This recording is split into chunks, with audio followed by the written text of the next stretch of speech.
So hi everybody. Thank you so much for joining today's webinar. It's great to have you all here to join us for this. Hopefully you'll all find this a useful and interesting session. Let me just walk you through the setup for the day's session. We'll start with a presentation from my colleague Demitra, which will be about 20-25 minutes long, and then we'll move on to answering your questions. So at any point during the webinar, please feel free to type your questions into the questions box on the panel on your screen, and we'll go through as many of these as we can after the presentation. And just so that you all know, we are recording the presentation, so you'll be able to catch up on it afterwards. So I will now hand over to Demitra Ellina, Editorial Community Manager at F1000Research. Demitra, over to you. Thank you, Rachel. That was a very nice introduction. As Rachel said, thank you everyone for joining today. It's great to have you here. I'm going to be talking a lot in this webinar about registered reports, but before we get into that, I wanted to talk a bit about what F1000 Research is, what we do, what our ethos is, and that kind of thing. So F1000 Research is started in 2013, and we started as a way because we wanted to overcome some of the obstacles you can face in traditional academic publishing. Some, I'm sure you are aware, the long publication times between submission and publication. Sometimes you're not able to publish all your outputs. And so we wanted to create a way to make it easier for people to control what they want to publish, to make it more author-led. So we describe ourselves as an open research publishing platform where a range of research outputs can be published. There are two things that I wanted to explore in this sentence before we start talking about registered reports. The first being, what do I mean when I say open research? And the second is, what do I mean when I say a range of research outputs? So open research means different things to different people. For us, everything we publish on our platform is open access, usually with a CC BY license. That means it's free for you to read the paper, it's not hidden behind a paywall. We also have quite strict open data policies, and we ask that the data underlying the results should be made freely available for everyone to use and reuse. This allows the verification of scientific claims, it allows other people to look at the reproducibility of the results, and it also allows data from many sources to be integrated to give new knowledge. Similarly, we ask that authors make their source technology open up their software, and use open source technologies. Open methods is quite a simple one. This is just the idea that your methods have been documented well enough that someone else can come and repeat what you've done. And the last one is open peer review. That means the transparent and traceable quality assurance of the research article. For us, we do this through formally invited peer review after publication, and that includes publishing the names and the affiliations of the referees, as well as their comments. Typically, we find there's an overemphasis on research articles. This is what I was talking about when I said sometimes it's difficult for people to publish more of their research, particularly when it comes to those results which aren't so positive, aren't so interesting. People can find some difficulty publishing that. The truth is that research outputs come in a variety of shapes, so we have a range of article types to credit those different research outputs that you can have, including null results and reproducibility studies, and the one that we'll be talking today about, registered reports. These different articles are applicable across disciplines, and it reduces the research waste. You might have heard of this file drawer problem. This is the idea where people only publish the interesting or positive in speech marks results, and everything else gets put in your file drawer problem and no one ever sees it. So the reason behind this pressure for publishing those good results also plays into the rationale behind registered reports. So one of the reasons people feel pressured to publish these great results is because the incentive for academic success can often be at odds with good scientific practice, which improves the confidence in the results. In essence, what is good for science is not what is good for scientists.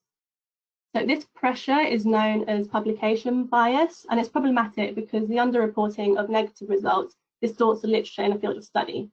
And this is just one of the biases that can be at play in the research process. Other things that you might have heard about include harking, hypothesizing after results known, and p-hacking. So the broader goal of registered reports is to reshape the incentive structures in science so that individual researchers are rewarded for simply doing their best and most transparent research that they can, and this should be over and above their ability to craft a good research article or a good story. The model originates from the simple philosophy that to defeat the distorting effects of outcome bias in science, you have to focus on the process and blind the evaluation of science to the research outcomes. This is something which has been well described by Emma Henderson. She is a PhD researcher, an early career researcher at Kingston University, and she does a lot of talks on registered reports and how they're suitable for early career researchers.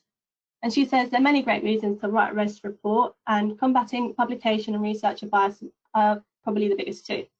The peer review becomes constructive, in which reviews can help improve studies before they are run, and receiving that acceptance based on rigor, not the results, reduces anxiety, meaning you're not compelled to worship the p-value.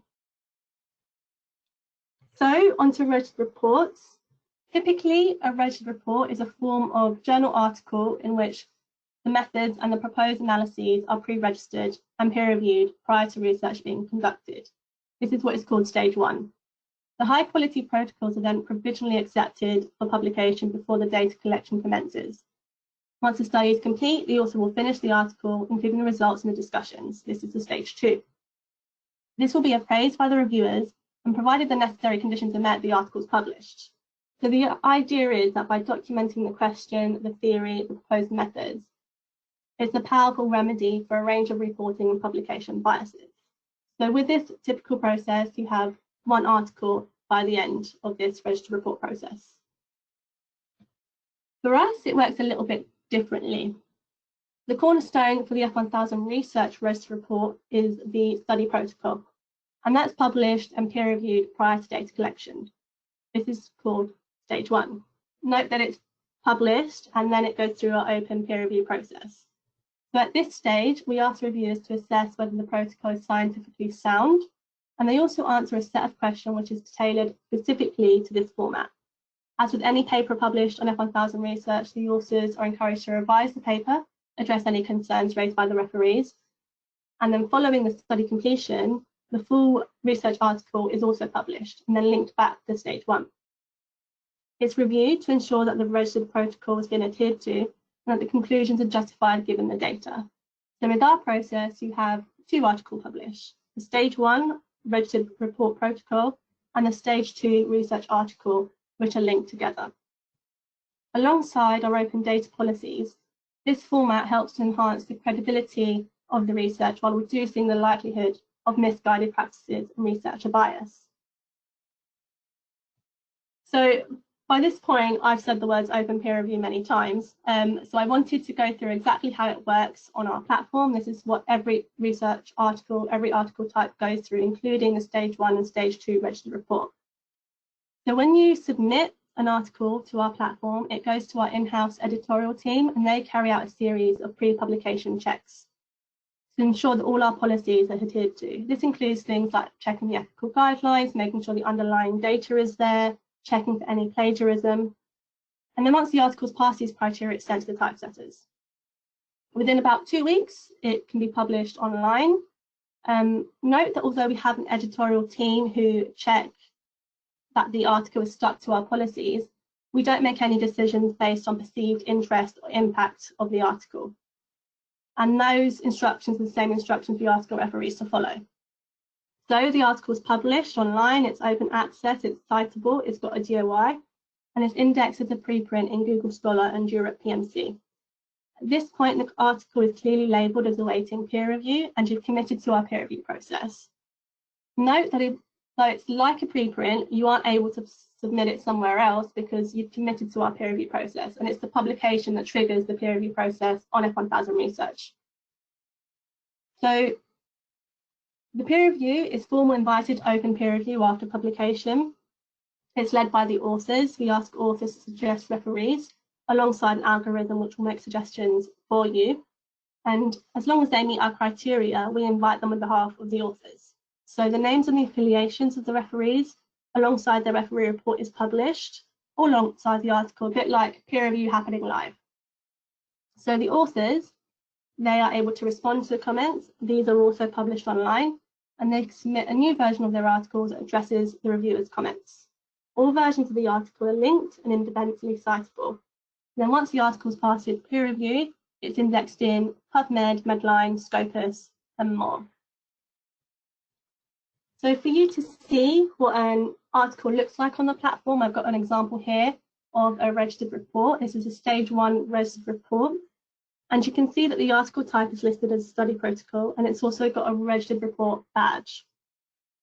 In the title, it's also listed as a stage 1 registered report. And if you look at the end of the title, it says version 3, peer review to approved. When this is first published, it will say version 1, awaiting peer review. This changes along with the peer review as the peer review gets updated. It will say version 1, peer review 1 approved, so on, as well as the open peer review box, which is updated every time there's an update with the peer review process. In the OPR box, you can see the names and the affiliations of the referees, and you can also see a status for their referee report. So there are 3 statuses that an author can choose from. The first is an approved, so the paper is scientifically sound. There's just some small things that they can change if they want to. The second, approved reservations. There are some key revisions which are required. And the last is a not approved. There's some fundamental flaws that need to be addressed. Once the authors have submitted the second version of their article, an amendment box appears, which lists all the details of what's changed from one version to the next. This is so that you always know exactly what's changed between each version. You can click between each version to see what's changed, and there are notes in there which tell you as well. When an article is received 2 approved statuses, or 1 approved and 2 approved reservations, that's when it's passed the threshold for peer review and it's indexed in PubMed. So to go in a little bit deeper, this is an example of a stage 1 study protocol, registered report. It should include introduction, methods, any proposed analysis, and pilot data where applicable. So you submit your article, it goes through our in-house checks, it's published, and then peer reviewed. And the reviewers answer a set of questions which is tailored specifically for this article type.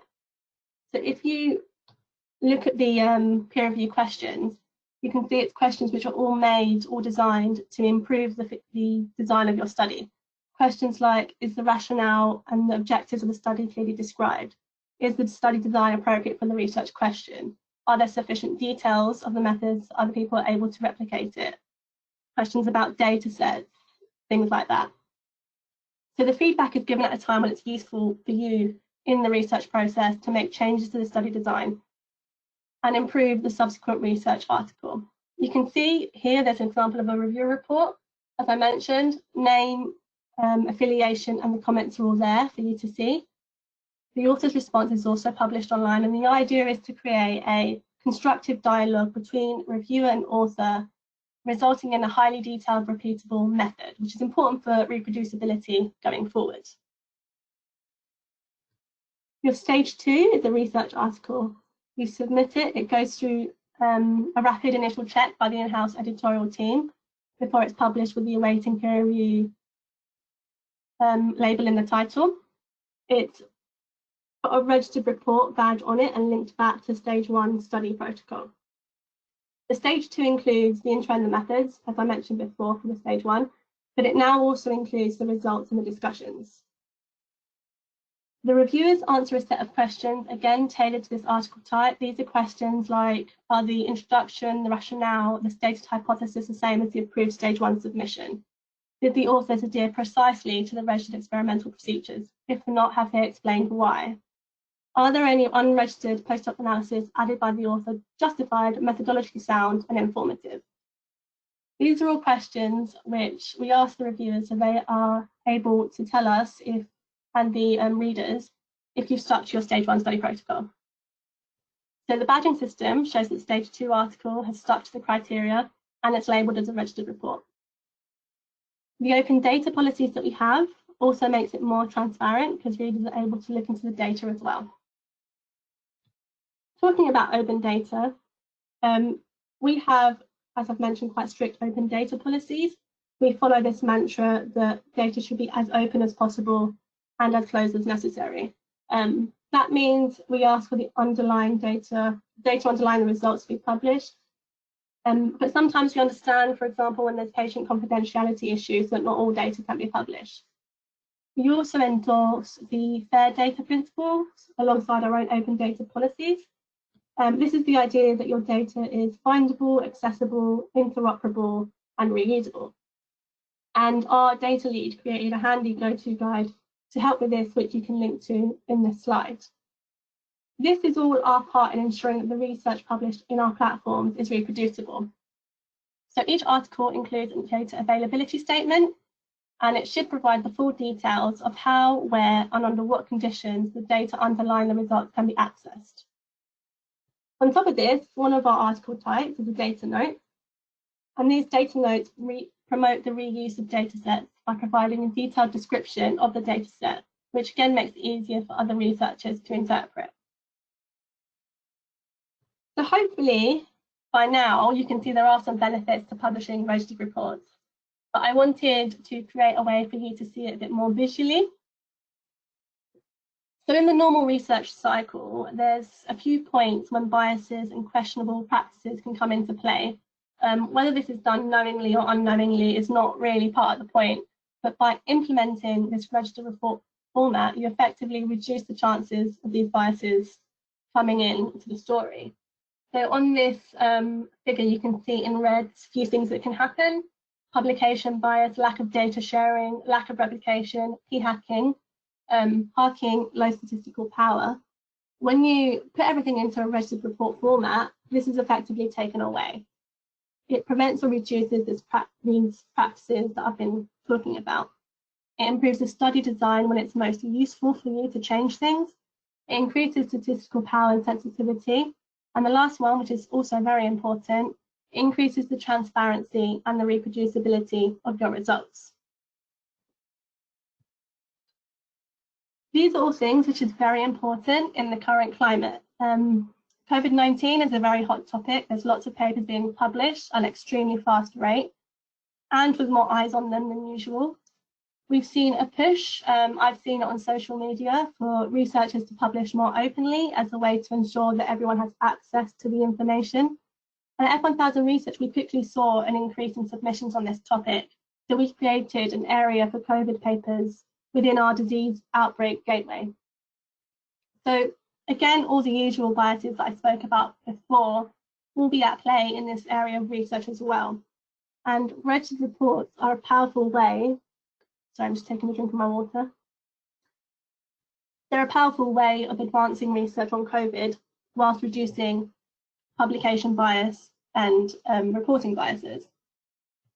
Apart from this, if you want to think about it another way, a lot of research has been put on hold at the moment whilst everyone's been stuck at home. And registered reports offer a great way of getting feedback on the experiments you plan for when you get back in the lab. So this means that you can hit the ground running as soon as you get in.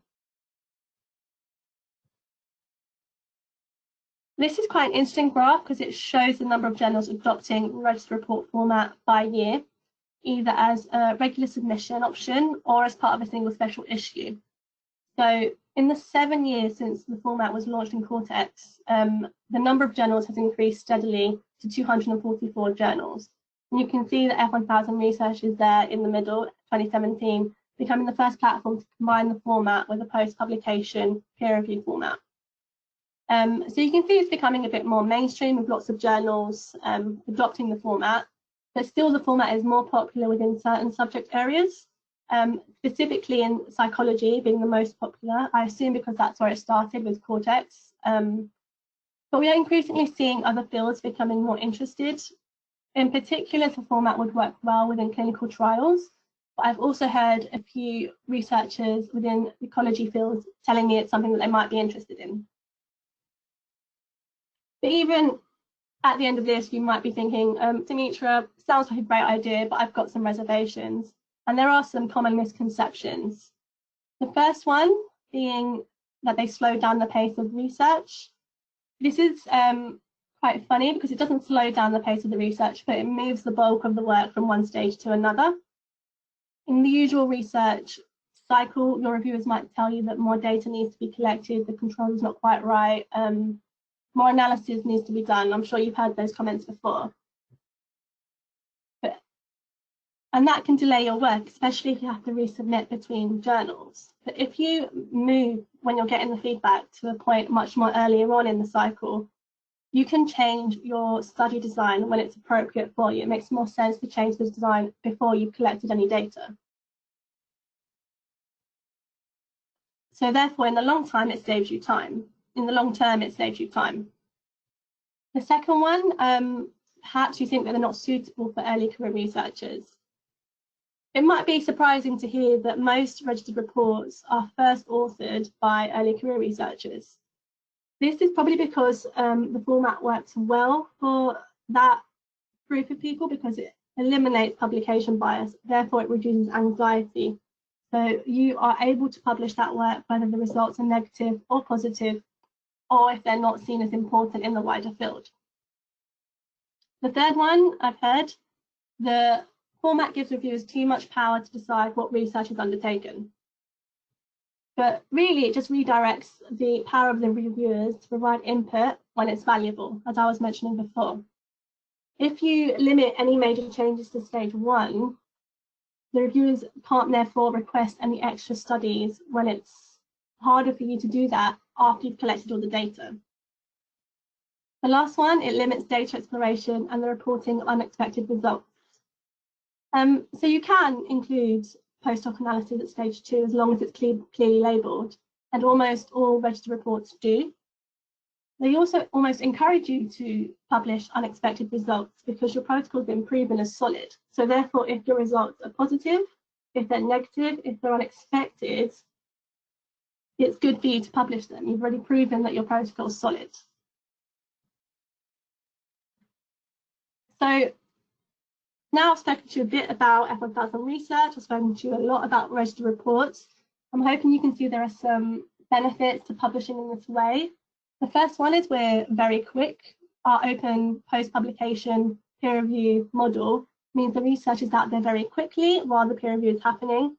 So you're not delayed waiting for the reviewers to get back to you. And because our peer review is transparent, it's very open, everyone can see exactly what's going on. By asking for the source data and the outputs to be published with the article, we encourage reproducible practices. This is even enforced by our registered report format as well. And the last one, we try to reduce research waste and increase efficiency. I spoke a lot about different article types, and that's one of the things which we use to decrease the barriers to publishing your work, particularly when it comes to null results, reproducibility studies, and those findings that you might find more difficult to get into other more traditional journals, particularly if it's something which doesn't fit into a specific discipline. It might be cross-discipline. Those kind of things also work well on our platform. Thank you so much, Demitra, for your time, and thank you to everybody who tuned in. If you do have any further questions, if you want to email us separately rather than type in the box, that's absolutely fine. Please get in touch with us. Demitra's email address, I think, is on the slide at the moment. Otherwise, you can contact us at info@f1000.com. There's also a website on the screen there, think.f1000research.com/registered reports. And that has got loads of resources and information on there for you. And we'll also be adding the recording of this webinar on there shortly so that you can catch up if you want to relive it all. It'll be on there for you. So thank you, everybody. Have a great rest of your day. And I will end the webinar now. Thank you. Thank you so much.